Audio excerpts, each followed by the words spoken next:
The best way I can describe the story without giving too much away is like a bunch of feminists destroying the homophobic patriarchy, and pretty much everyone is gay.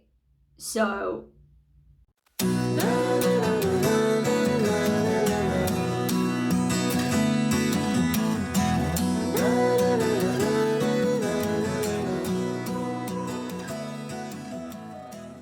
what's up, book nerds? I'm Lucky's Universe, and in today's video I'm going to be giving you 50 bookish facts about me so I can convince the internet that I have a real personality. Whether or not I'll be successful remains to be seen. And that's pretty much it for my intro, so alright. Let's get into it.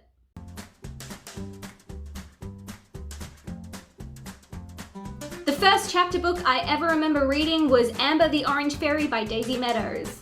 My favourite childhood books were anything by Enid Blyton, particularly the Famous Five series, and then her standalone works like Come to the Circus. I wrote my first book when I was 11 years old. It was in a teensy tiny notepad. It was about 50 pages, and it was about a girl and a boy who travelled through portals to different universes and solved crime. It also had 0 punctuation. I didn't have access to a laptop until I was like 16, so I did handwrite all of my novels in like notepads, but sadly, I lost all of those notepads. My family accidentally threw them out in a spring clean that we did years ago. I wrote a semi-famous One Direction fanfiction when I was 13. Yes, it's still there, and no, I don't want to talk about it. From ages 12 to 15, I almost exclusively read middle grade paranormal romance novels. In fact, for most of my teenage years, I refused to read anything that didn't have romance in it.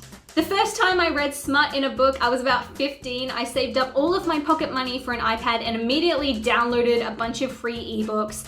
At first, I was shocked because at the time I didn't know that you were allowed to write explicit scenes in books, but I straight away went and showed my friend, and to this day, we still have in-jokes about it. I don't like ACOTAR or Throne of Glass. You know, I don't have to justify this. Let's move on. I currently work part-time as an information specialist at a public library, and before anyone asks, no, I do not get to sit around and read all day. I actually have to do work. You know, that thing that you do when you're employed, work. I got my undergraduate bachelor's degree in writing and am currently doing a postgrad certificate in mental health and also partway through getting my library degree. My favorite book as of this minute, as it's probably going to change in the next couple of days, is The Betrayals by Bridget Collins, which is an adult fantasy novel. It's like magic surrealism meets historical fiction with like a pinch of romance if you squint, and I devoured this. My current read as of today is an adult sci-fi novel called A Long Way to a Small and Angry Planet by Becky Chambers.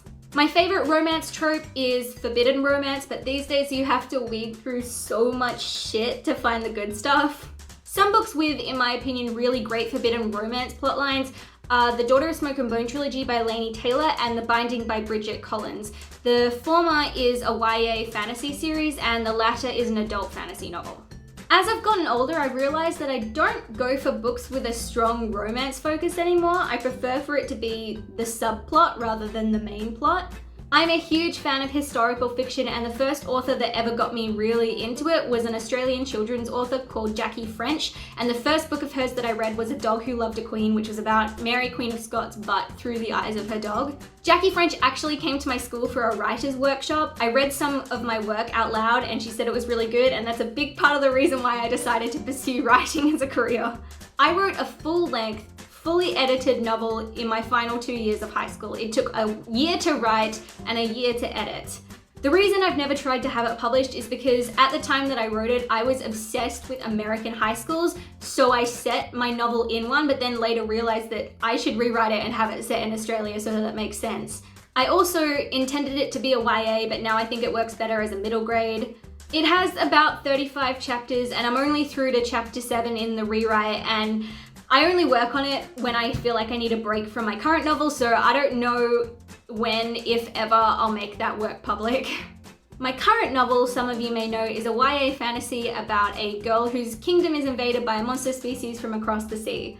I originally planned it as a standalone with a main plot romance and then changed it to a trilogy with a different main plot and romance subplot, but now I've changed it back to a standalone. But then I, like an idiot, decided to have 4 main characters and multiple POVs instead of just one, and have changed like the entire story, so fun times. The best way I can describe the story without giving too much away is like a bunch of feminists destroying the homophobic patriarchy, and pretty much everyone is gay. So make of that what you will. A book series that I will never finish is The Red Queen. I liked the first book. The writing wasn't great, but it had like a super cliche, cute romance plotline. But then the second book kind of tried to move away from the romance, and there was just too much poorly structured dystopian war plot for me, so sorry. A series that I really want to finish this year is the Sentinels of the Galaxy trilogy by Maria V. Snyder. I don't like to eat and read, but while I'm reading, I do like to drink green or peppermint tea. I usually have 2 books going at the same time, 1 physical book and 1 audiobook. I listen to audiobooks while I do my hair and makeup in the morning, on the way to and from work, and then also if I like wake up too early and can't get back to sleep.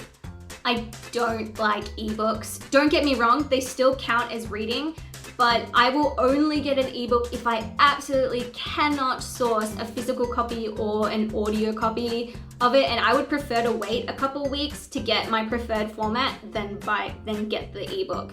I usually read either early in the morning or right before I go to bed, or both. I will only listen to music while reading if I'm reading during the day, like excluding early morning. I don't know why, but either way, it'll just be either classical or lo-fi music, something quiet in the background without lyrics. I reread my favorite books all the time and will often reread an old favorite rather than read a new book. I will only ever buy a book if I've already read it and know that I love it, or if I have some other kind of guarantee that I will love the book, because I don't see the point in buying a book, not enjoying it, and then having it sit on my shelf and never get picked up again. I don't dog ear pages, but I will underline paragraphs or sentences in pencil. I only do this in my books though. I would never do it in a library book or in someone else's book. When I was a kid, I had a pretty big collection of bookmarks and never used any of them. I would just remember the page that I was on and use that knowledge to mentally flex on my classmates. But even though I still have a really good memory, if I do say so myself, my anxiety just doesn't allow me to close books without a bookmark in it, on like the off chance that I'll forget the page that I'm on. So I use bookmarks now. This is the bookmark that I currently use. I got it for free from the shop where I bought my university textbooks. And then I also have this Fremantle Press one. And even though I prefer this one, I don't use it. I don't know why. In primary school, I gave 0 fucks about reading a series in order. One of my favorite series was Del Toro Quest by Emily Rodda, and I read the first book last and finally understood why these 3 characters were running around risking their lives for a bedazzled belt. I care about character complexity more than world building. I would much rather read about complex character dynamics than a really complicated magic or government system in which only half of the information is actually used in the story.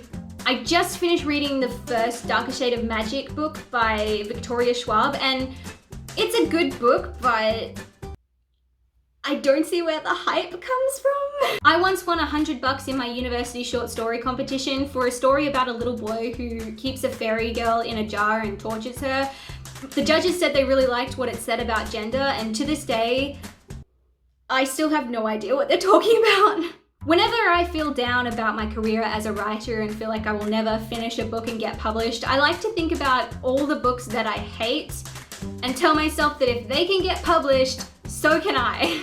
When it comes to writing, I feel like I have both a superiority and inferiority complex, and a god complex, but that's like a whole other therapy session. I love secondhand bookstores, but there is also something about being surrounded by new and shiny books in a regular bookstore that excites me.